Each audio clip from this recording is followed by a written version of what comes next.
Attendez.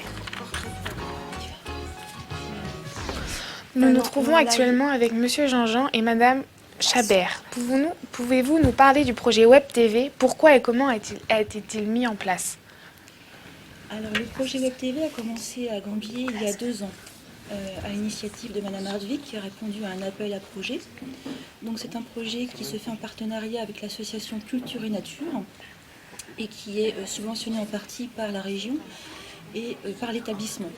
Donc, cela consiste en fait à faire des reportages aux élèves sur un thème de leur choix et ensuite à faire une émission de télé en direct. Donc, c'est la 2e année que nous faisons cela. C'est encore un peu nouveau. Cela se passe en 3 ans, en fait, ce partenariat. Et normalement, on est censé aller vers de plus en plus d'autonomie. Donc, voilà. Et là, aujourd'hui, on fait un plateau ensemble. L'année dernière, c'était un projet qui impliquait 2 enseignants d'histoire-géographie. Cette année, nous le faisons avec Monsieur Jean-Jean et une seule classe. D'accord. Et quel est l'intérêt pour un enseignant d'histoire-géographie? Alors, pour un enseignant d'histoire-géographie ou pour le professeur principal que je suis, l'intérêt, c'est de former un groupe, fédérer le groupe de la classe autour d'un projet qui permet d'écrire la télévision, donc d'écrire des reportages, de réfléchir au contenu qu'on va éditer.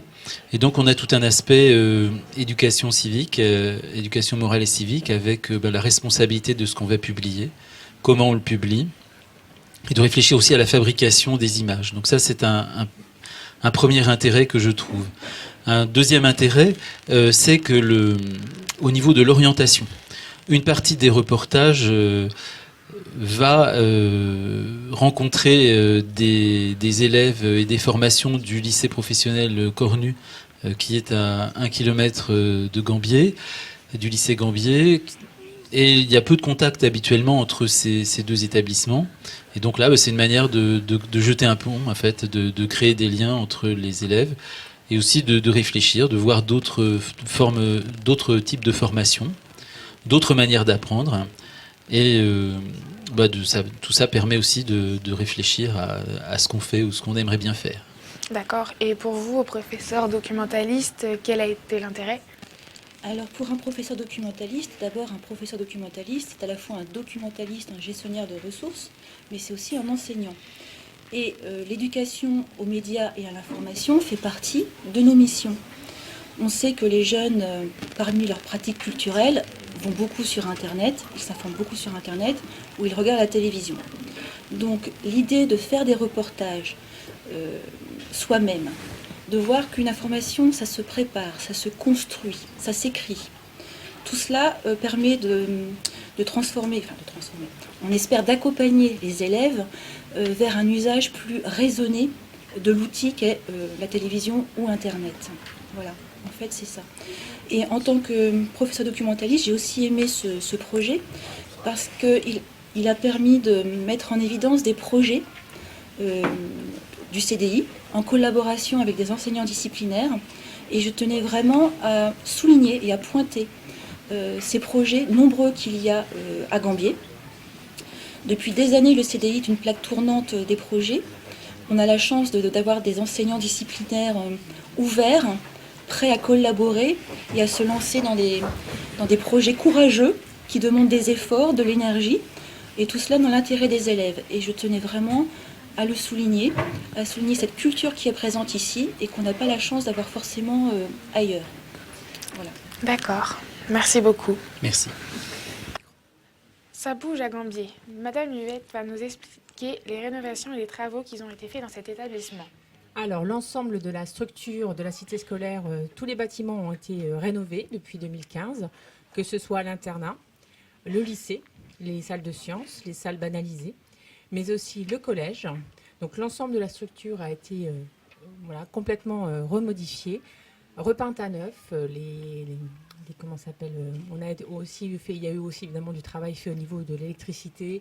On a des conforts, c'est plus confortable en termes d'éclairage, par exemple, puisqu'on est sur du LED. Donc c'est aussi, on fait aussi des économies puisque c'est moins énergivore. On a également le gymnase là qui qui est en finition. Donc voilà, l'ensemble de la cité scolaire a été complètement remise à neuf. D'accord. Et quels sont les intérêts Bien, pour nous enseignants, l'intérêt c'est d'avoir un outil de travail efficace pour le travail en classe et puis aussi pour l'organisation du travail personnel des élèves. Et là, c'est vrai que bon, on a subi quelques travaux, donc des bruits de perceuses, des bruits divers de chantier. Mais en fin de compte, on est content d'être dans des salles bien insonorisées, bien claires, bien équipées. Et ça participe d'un travail de qualité.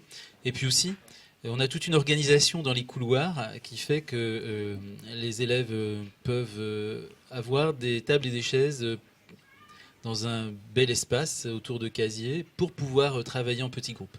Et ça, le travail en petits groupes, la coopération, c'est aussi quelque chose d'important. Et puis nous gardons un très beau CDI pour le travail soit en classe, soit le travail individuel silencieux. Donc ce qui fait que là maintenant avec ces travaux, on peut vraiment disposer de plein de formes, de plein de modalités de travail pour les élèves. Donc ça c'est un bel avantage.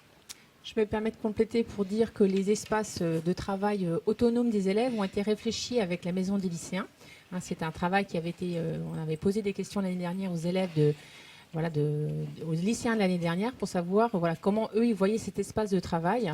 Et donc la commande était à la fois de mettre des casiers et puis aussi d'avoir des espaces un peu plus conviviaux.